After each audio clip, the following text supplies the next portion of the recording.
dans le prochain épisode de Un si grand soleil. Tandis que David et Lucille disent la vérité à mots, Jeannette perd sa patiente. Attention, les paragraphes qui suivent contiennent des spoilers sur l'épisode d'Un si grand soleil diffusé demain soir sur France 2. Si vous ne voulez rien savoir, ne lisez pas ce qui suit. Vendredi 4 février dans Un si grand soleil. David et Lucille disent la vérité à Mo à la suite de son agression. Henrik aimerait appeler la police mais Mo l'en empêche car la personne qui s'est introduite chez eux ne leur a rien volé. Seulement, Henrik pense que cette effraction est liée à son histoire et est même certain qu'elle connaît l'identité de son agresseur. Après avoir affirmé le contraire, Mo retourne se coucher. Le lendemain matin, Yann attend que David sorte de chez lui pour interroger ses voisins. Le policier questionne alors le propriétaire du logement de l'infirmier qui lui confirme que ses rapports avec lui sont cordiaux malgré quelques problèmes de loyer impayés.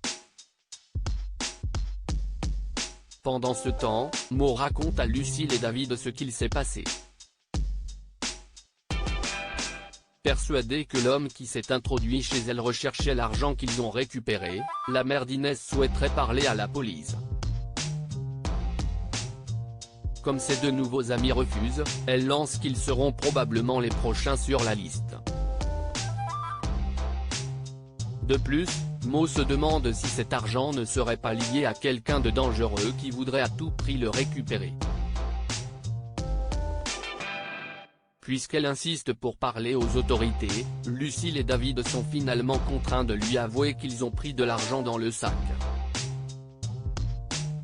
Abasourdi, Mo rétorque qu'ils sont dans le pétrin. De son côté, Henrik apprend à Gary qu'un cambrioleur est entré chez lui dans la nuit. Quand Gary demande ce qu'en pense la police, Henrik répond que Mo n'a pas voulu les faire venir. Ils se disent donc que son amant pourrait être à l'origine de cette effraction. Yasmine récupère quant à elle des paquets dans son casier.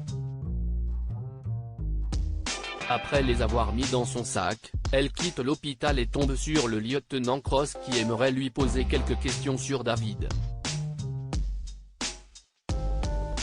L'aide-soignante lui apprend alors que son collègue s'est séparé de sa femme et qu'il a rencontré quelques soucis financiers. Elle indique également qu'ils ont voulu l'aider en collectant de l'argent mais qu'il n'en a finalement pas eu besoin.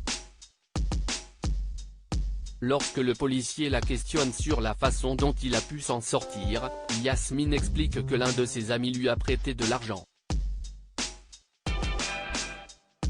Non loin de là, Lucille poursuit son enquête sur un éventuel règlement de compte entre dealers ou encore un vol de cash. C'est pourquoi elle rencontre Adam et lui pose quelques questions sur le sujet en prétextant la rédaction d'un prochain article.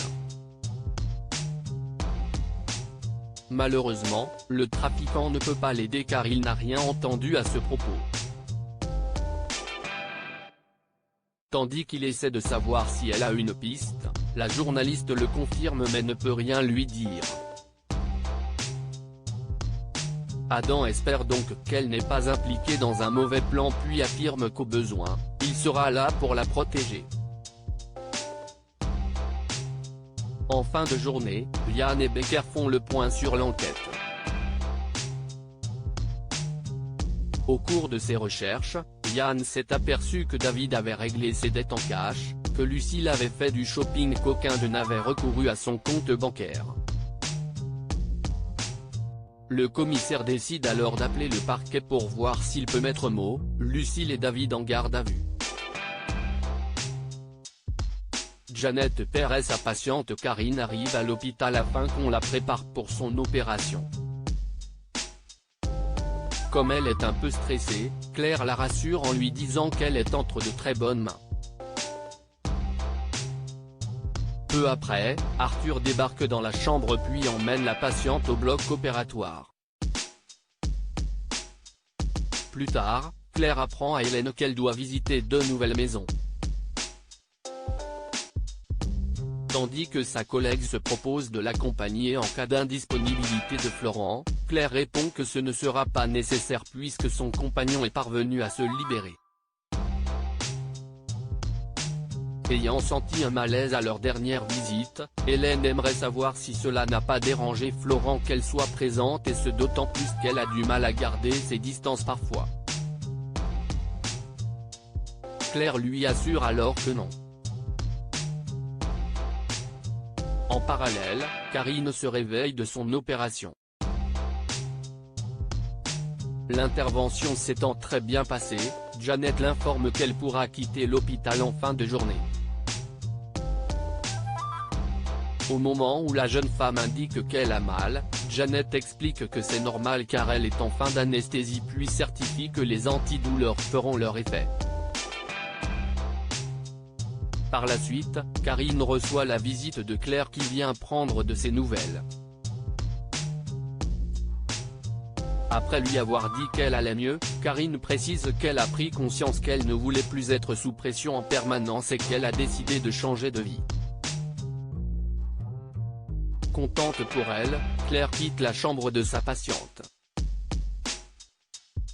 Quelques heures après, Jennifer retrouve Karine inanimée dans son lit. Janet tente bien de la réanimer mais sans succès, Karine est décédée.